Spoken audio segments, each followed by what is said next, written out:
Hi guys, how are you all? I am Firdo Sheikh and today's our topic is evolution. This is third lecture of the lesson heredity and evolution. Before lecture or previous lecture we see about the evolution, what is the definition of evolution. So in this lecture we studied detailed knowledge about the evolution. So before starting this topic, we have some question from textbook. Can you recall? First question is, what is the function of appendix of our digestive system? हमको बताना है कि हमारे जो digestive system में appendix है उसका function क्या है. आपको पता है appendix is a extended part of large intestine. ये जो अपेंडिक्स है देखिए यहाँ पे extended part of large intestine दिख रहा है. यहाँ पे ये जो है ये क्या है, स्मॉल ऑर्गन. इसको अपेंडिक्स बोला गया है और ये क्या है, extended part of large intestine. Then we see the appendix is a good house of or a house of good bacteria. Appendix को हाउस ऑफ गुड बैक्टीरिया भी बोला जाता है. और इसके बाद में अपेंडिक्स जो है ऑर्गन, इसका कोई भी ऐसा फंक्शन नहीं है, कोई भी रोल नहीं है डाइजेशन में या फिर हमारे बॉडी में, इसलिए इसको वेस्टिजियल ऑर्गन भी बोला जाता है. मतलब इसका कोई फंक्शन नहीं. जैसे हमारे बाकी के ऑर्गन है, स्मॉल इंटेस्टाइन हो गया, लार्ज इंटेस्टाइन है, लंग्स एंड एक्सेट्रा, जितने भी ऑर्गन्स हैं हमारे बॉडी में, that's how their own function. But appendix is don't have a function or it is inactive in our body, that's why it is called vestigial organ. अब ये जो appendix है, जो हमारे ancestors थे उनके बॉडी में ये एक्टिव था, बट जब इवोल्यूशन हुआ, चेंजेस आए, वेरिएशंस आए बहुत सालों बाद, जो हमारी अभी जनरेशन चल रही है वो जनरेशन में ये क्या है, इनएक्टिव है. और आगे वाली जो जनरेशन आएंगी, मिलियंस मिलियंस ईयर के पास जो जनरेशन आएंगी, कि हो सकता है कि ये जो अपेंडिक्स है, जो वेस्टिजियल ऑर्गन, ये क्या है, वैनिश भी हो सकता है. सो this is the appendix. Then question second, are our wisdom teeth really useful for chewing? देखिए यहाँ पे wisdom teeth का हमको पूछा गया है कि ये chewing के लिए क्या है, यूजफुल है क्या, पूछा गया है. अब देखिए wisdom teeth is also called third molar. इसको third molar teeth के नाम से भी क्या करते हैं, जाना जाता है. देखिए यहाँ पे दिया है third molar teeth और ये wisdom teeth दिखाए गए हैं. दिस इज wisdom teeth और हमको बताना है that is teeth really useful for chewing the food. ये चिविंग के लिए यूजफुल है क्या? अब देखिए it is not useful in chewing action. अब देखिए जनरली बोला जाए तो it is not useful in chewing action. ये चिविंग के लिए यूजफुल नहीं है, but in our ancestor it is useful. जब हमारे एंसेस्टर, जो हमारी जनरेशन है पहले की, वो जनरेशन में ये क्या थे, यूजफुल थे. It is useful in our previous generation. मतलब जो एंसेस्टर है हमारे, उनके जनरेशन में ये क्या थे, विजडम टीथ जो है वो एक्टिव थे. क्यों थे? Because our ancestor eat harsh material, roots, nuts, leaves, raw meat. ऐसे वो जो हार्श मटेरियल होते हैं उनको वो क्या करते थे, पहले वो खाते थे. इसलिए ये विजडम टीथ का वो क्या करते थे, यूज करते थे. But in our generation that wisdom teeth it is not useful for the chewing of food.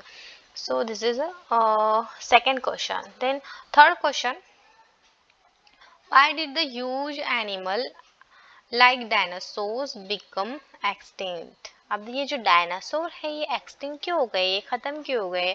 अब देखिए ये जो डायनासोर एक्सटिंक्ट होने पे बहुत से साइंटिस्ट ने थे, बहुत से साइंटिस्ट की थ्योरी है, बहुत से साइंटिस्ट का डिबेट चल रहा है. बट बहुत से साइंटिस्ट ने ऐसा भी बताया गया है कि जो मेडोराइट था, मेडोराइट क्या है, meteorite is a any substance from the outer space that crush to the earth, and because of that dust clouds are formed.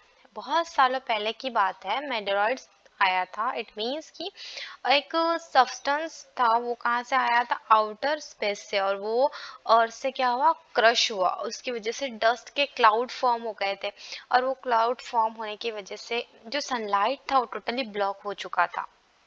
अब देखिए सनलाइट टोटली ब्लॉक हो गया तो जो हर्बिवोर्स है, हर्बिवोर्स इट मीन्स प्लांट्स पे डिपेंड, सनलाइट ब्लॉक हो गया तो प्लांट्स भी क्या हो गए थे, प्लांट्स भी क्या हो गए थे, फिनिश हो गए थे, वैनिश हो चुके थे। और उसके बाद में सनलाइट वैनिश होने की वजह से जो सनलाइट प्लांट्स पे डिपेंडेंट हर्बियोर्स थे, जो प्लांट्स को खाने वाले हर्बियोर्स थे, वो क्या हो गए थे, हर्बियोर्स भी एक्सटेंड हो गए थे, खत्म हो गए थे। और हर्बियोर्स पे जो डिपेंड है कार्निवर्स, वो भी क्या हो गए थे, फिर एक्सटेंड हो गए थे। मतलब this is due to the blockage of sunlight, और जो डस्ट के क्लाउड फॉर्म होने की वजह से ये सब कुछ हुआ था, और इसलिए जो डायनासोर है वो क्या हो गया था, एक्सटिंक्ट हो चुका था। Next fourth question, Why are the many species of animals and birds getting extinct? अब देखिए यहाँ पे पूछा गया है कि जो बहुत से स्पेसीज है एनिमल से रिलेटेड, बर्ड से गेटिंग एक्सटिंक्ट, ये भी क्या हो रहे हैं, दिन पे दिन खत्म होते जा रहे हैं। What is the reason?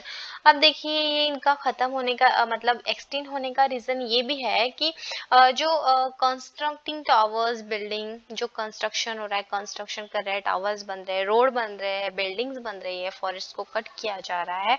So that's a reason, क्योंकि ये सब कट होने की वजह से, ये सब मतलब कंस्ट्रक्शन होने की वजह से, कंस्ट्रक्टिंग टावर, बिल्डिंग्स बनने की वजह से, they do not gate there natural condition. ये जो एनिमल्स है और जो बर्ड्स है, इनको इनकी नेचुरल जो है, फेवरेबल जिसको बोलते हैं, नेचुरल कंडीशन नहीं मिल पा रही है। That's why they become extinct. इसलिए ये क्या हो रहा है, ये एक्सटिंक्ट हो चुके हैं। Okay, so this is the fourth question. Next we see the our topic evolution. First point, evolution is the gradual change. ये कैसा है, gradual change है, occurring in living organism over a long duration। और ये कैसा है, long duration, मतलब ये जो चेंज हो रहा है, ऐसा नहीं है कि हाँ अभी चेंज हो गया, अभी 2-3 ईयर बाद फिर से चेंज हो जाएगा, उसको इवोल्यूशन बोलेंगे, नहीं, ऐसा कुछ भी नहीं है। It is a gradual change and it occurring in living organism over a long duration. इसको होने के लिए बहुत ड्यूरेशन लगता है, बहुत साल लग जाते हैं, तब जाके क्या हो रहा है, इवोल्यूशन हो रहा है। Next point we see the this is very slow going process. जैसे हम बोले बहुत साल लग रहा है, this is a very slow going process. ये प्रोसेस कैसी है, बहुत ही स्लो है।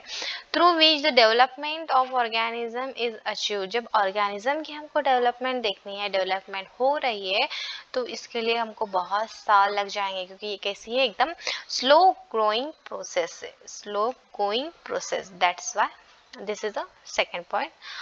Third point, see, all the stages in change occur in various component ranging from stars and planet। अब देखिए यहाँ पे stars and planets in the space to the biosphere. अब देखिए जो ये इवोल्यूशन हो रहा है लिविंग ऑर्गेनिज्म से ही मतलब रिलेटेड नहीं है, तो ये इवोल्यूशन जो है, चेंज है, वेरिएशन, ये स्टार्स, प्लैनेट से लेकर बायोस्फीयर तक चेंजेस हो रहा है। That's evolution.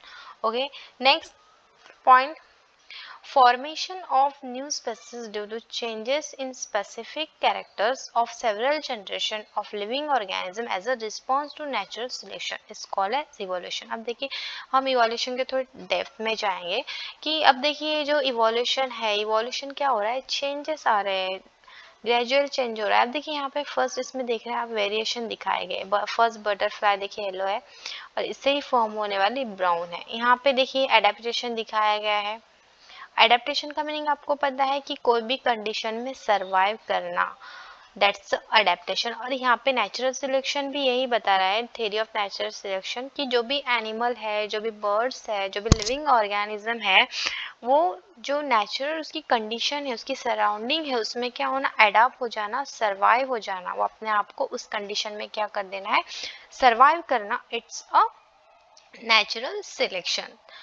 ये थी natural selection theory. Then we see the evolution total, कि मतलब ऑर्गेनिज्म कैसा बना है, सेल कैसी आई, कंपाउंड कैसा बना है। क्योंकि जो हमारे अर्थ है, अर्थ पे पहले स्पेसिस थी क्या, नहीं, अर्थ पे स्पेसिस नहीं थी। बस अर्थ पे क्या थे, एक सिंपल जो एलिमेंट है इन ओशियन, अर्थ पे क्या थे, ओशियन थे, पहले स्पेसिस नहीं थी अर्थ पे, पहले सिंपल एलिमेंट थे, वो भी कहाँ पे, ओशियन में प्रेजेंट थे।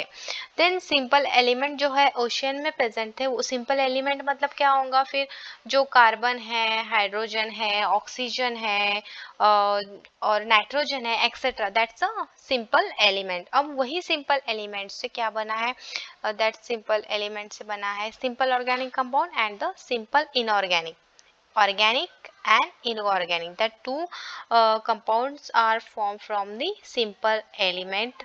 और उसके बाद में देखिए ये जो सिंपल ऑर्गेनिक और सिंपल इनऑर्गेनिक कंपाउंड है, इसका मिक्सचर मतलब ये दोनों के मिक्सचर से क्या बना, फिर कॉम्प्लेक्स कंपाउंड बना. अब कॉम्प्लेक्स कंपाउंड मीन्स क्या हो गया, इसमें प्रोटीन आ जाएगा, नाइट्रिक एसिड आ जाएगा, बहुत से चीजें इसमें आएंगी कॉम्प्लेक्स में.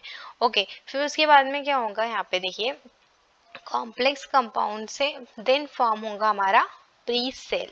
प्री सेल का मीनिंग है first formative cell on the earth. मतलब ये सब चीजें होने के बाद एलिमेंट है ओशियन से, फिर ये दो कंपाउंड आए, फिर इनका मिक्सचर से कॉम्प्लेक्स कंपाउंड बना, फिर कॉम्प्लेक्स कंपाउंड से प्री सेल बना, मतलब first primitive cell on the earth, pre cell. उसके बाद में जब उसका थोड़ा डेवलपमेंट हुआ उसमें, तो फिर सेल आया है. ओके, फिर सेल बन गया, सेल से बाद में ऑर्गेनिज्म आ गया, ऑर्गेनिज्म बन गया, फिर बाद में ऑर्गेनिज्म को डिवाइड करें, यूनिसेलुलर ऑर्गेनिज्म, मल्टीसेलुलर ऑर्गेनिज्म. और हमको पता है यूनिसेलुलर जो है that's made up of single cell and multicellular is more than one cell. That's total evolution. यहाँ पे देखिए टोटल इवोल्यूशन दिखाया है कि अर्थ पे स्पेसिस नहीं है, एलिमेंट थे ओशन में, उसमें चेंजेस आए, कंपाउंड बने दो, फिर उसमें चेंजेस आए, थोड़े दिन में कॉम्प्लेक्स कंपाउंड बने, फिर थोड़े दिन में प्री सेल बनी, फर्स्ट सेल, उसमें डेवलपमेंट हुआ, सेल बनी है उसमें डेवलपमेंट हुआ, ऑर्गेनिज्म बन गया. ऑर्गेनिज्म को टू टाइप में डिवाइड किया गया, पहले यूनिसेलुलर में डिवाइड किया गया, देन जो है उसको मल्टी सेलुलर में सेकंड में मल्टी सेलुलर में डिवाइड किया गया. नेक्स्ट हम देखेंगे, देखिए यहाँ पे हमने एग्जांपल दिया है, दिस इज अ अमीबा, और आपको पता है amoeba is example of unicellular organism. And here fish is a example of multi cellular. इसमें बहुत से आते हैं, बहुत प्लांट्स आएंगे, इवन ह्यूमन बीइंग, बहुत सी चीजें मल्टी सेलुलर में आएंगी, बट हमने यहाँ पे एग्जांपल दिया है दैट्स अ फिश. सो ये टोटल था इवोल्यूशन. इट मीन्स हम डायरेक्टली ऐसा बोलना चाहेंगे इवोल्यूशन की इट्स अ ग्रेजुअल चेंज और development in living organism. That's a evolution. Okay guys, this is our topic. We have completed evolution. Next topic we'll see in next video.